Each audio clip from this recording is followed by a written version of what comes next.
So today we're actually going to be looking at a video a little bit later, and it's going to be about the USPS, United States Postal Service, mail carriers, and how you have quite a few that are struggling so much so that they're living in their cars, etc. I actually want to just bring in a little bit about this, and it's talking about the organization as a whole.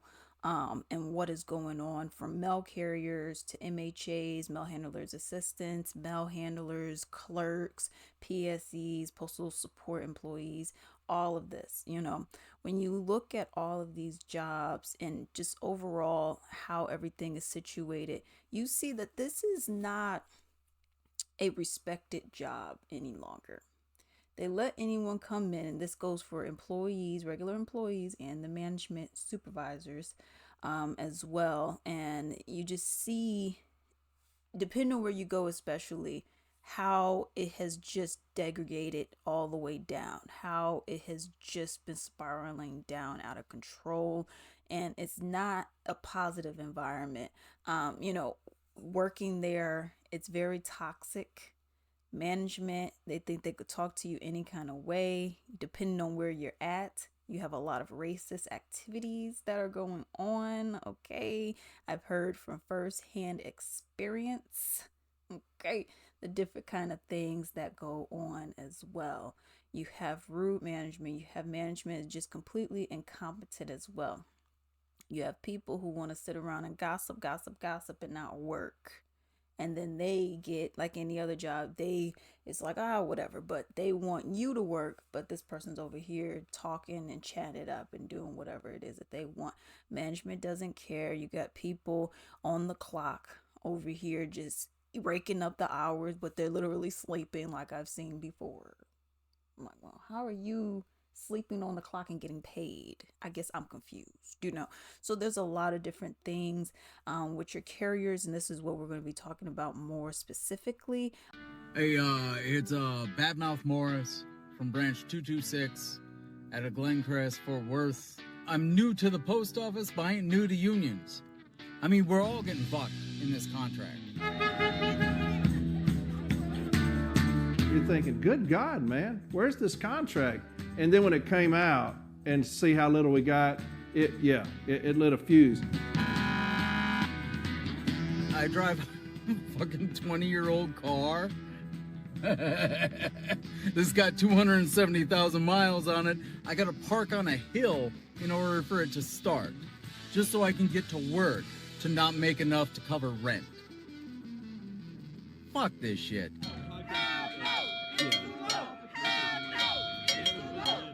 There's an uprising happening across the country, across all 50 states, DC, and even the US territories that the national media isn't talking about.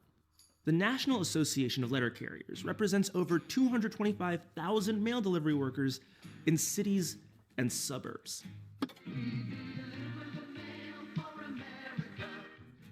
And for the first time in 50 plus years, its members are revolting.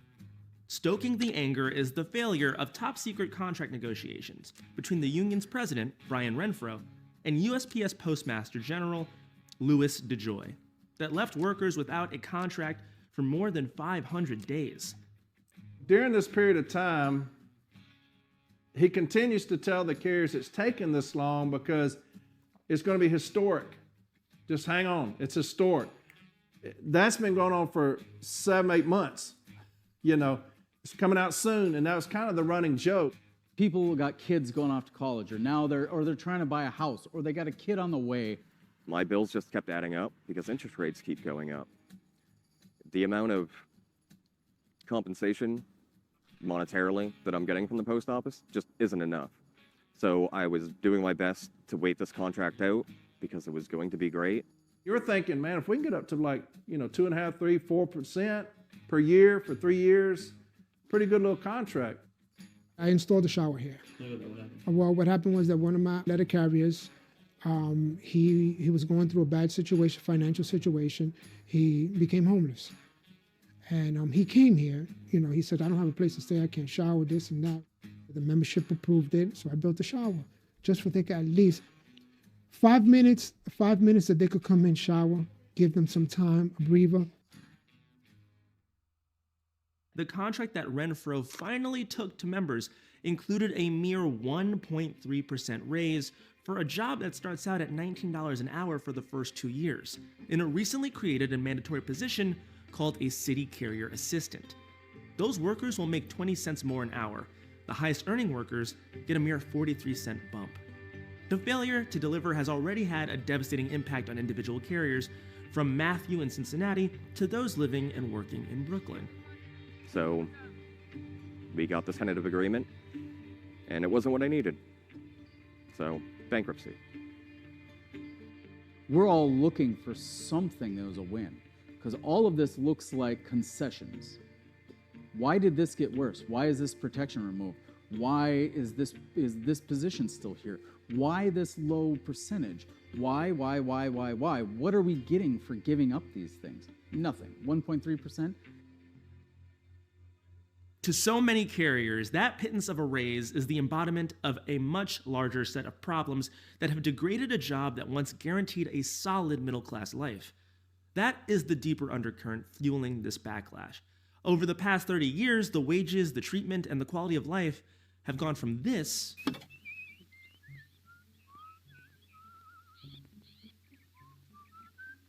to this. Long unpaid hours and toxic work environments are crushing employees at the Bemidji Post Office, that according to a longtime carrier who quit just last week. Corey Walton, a letter carrier in Nashville, runs a podcast called From A to Arbitration, which has become a hub for angry, activist-minded letter carriers. When I first started the Postal Service and you told somebody that you worked for the Postal Service, you're rich. Your benefits, your pay, your retirement, and everybody has passed us by. You get to be part of the neighborhood. You get to be part of the community. Someone's quinceañera is going on, and the family hands me a plate of tacos and offers me a beer. You know what I mean? I didn't drink the beer because I'm working, but I did take the tacos. It's a great job. It just doesn't pay what it should, and we deal with harassment and bullying from an organization that treats us as worse than disposable. We have DeJoy. He's the biggest union bust in the world. That's what he's done his whole life. So now he's going to come, and he comes out with a 10-year plan to change the post office, and little by little, he's eliminating jobs, creating all this other stuff that's just destroying us. Rank and file letter carriers all over the country are speaking out about what has become an increasingly untenable job, with mounting risks to their physical safety due to the routes they take and the conditions in which they work. Attacks on letter carriers doubled between 2019 and 2023. It's one of the more dangerous jobs in the country. Obviously you have your police, your fire, doctors and nurses and things. We are now being robbed and murdered on the street for people wanting our arrow keys to get into boxes. I've seen a woman get shot 7 times. That was pretty jarring. I've seen a little kid get mauled by a dog on one of my routes before. Extreme heat has also been wreaking havoc on letter carriers, who are tracked by management minute by minute through data on their package scanners. We have no air conditioning in these vehicles. It's 130 degrees in those vehicles. Management starts sending on these scanners, no brakes, no additional brakes, keep it moving, beat the heat. That's exactly the message that 66-year-old Eugene Gates received in the summer of 2023. The widow of a U.S. Postal Service letter carrier who died on his route Tuesday this week believes the job he loved is what caused his death. Here's a guy who's never been disciplined. He's fixing to retire. And they bring him in there and they say, hey, you're getting this letter of warning for these stationary events. So what in his mind, what is he thinking? I'm fixing to spend the rest of my life with my wife doing whatever we wanted to do. And instead of me taking breaks as needed in the heat, I'm going to skip those breaks because I can't afford to lose my retirement. It later emerged that USPS management never gave Gates heat management training. Instead, a manager falsified the record to say that they had. It wasn't an isolated incident either. This happened to thousands upon thousands of carriers. These indignities are only being compounded by threats and harassment from mid-level management. They don't get no respect. Management treats them horrible. The mandatory overtime needs to stop.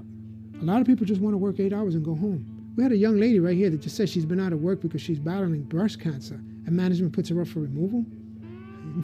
The abuse, enough is enough. They falsify our clock rings, our records all the time. They threaten to shoot and kill us.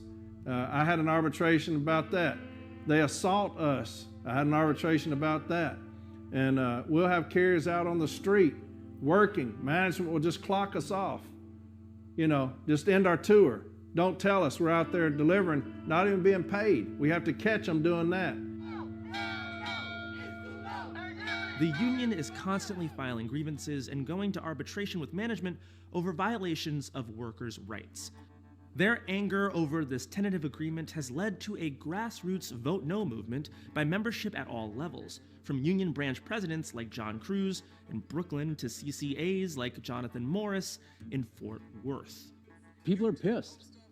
And most of them, they've either blown out their voice from hollering on their own and not having anyone hear them, or they're just waiting for someone else to say it first so they can be like, yeah.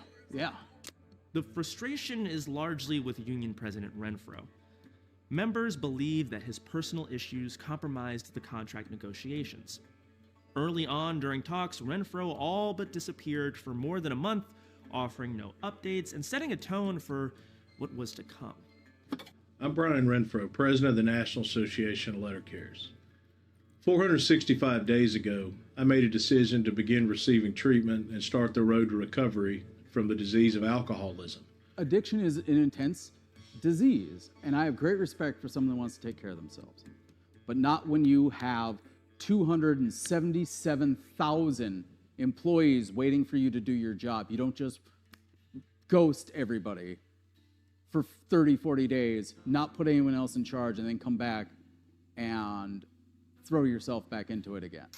From the information that we received, he admitted that he was the one that did all of the negotiation by himself without the executive council. At the rap session that I attended, he informed us that the post office did an offer, and he was the one that made the offers. The local leadership knows some struggles of carriers, just because we're local. But the upper echelon, even if they know, they don't care. If they did, they would have negotiated harder for a better contract. Because I was homeless for 2 weeks. And there are people now, they're still sleeping in their cars. They're putting showers in union halls because carriers don't make enough money. So I'm gonna just end it right there. But essentially, yeah, I agree with it. Something that I noticed, looking at all the little different careers, jobs, if you will, within the post office, I will argue that letter carriers, whether you're a rural carrier, whether you're a CCA or, you're a rural carrier assistant, you're a city carrier, looking at all of this, they have the worst job. When I say the worst, it's the more demanding one, because it's already gone. You already have the mail that's gone through the warehouse. It went to the station, and now it's you. Okay, you're the person who's actually delivering it. But I'm gonna do a whole nother video where I actually dive into all of this, because I got some things to say. But let me know what you all think about this story down below.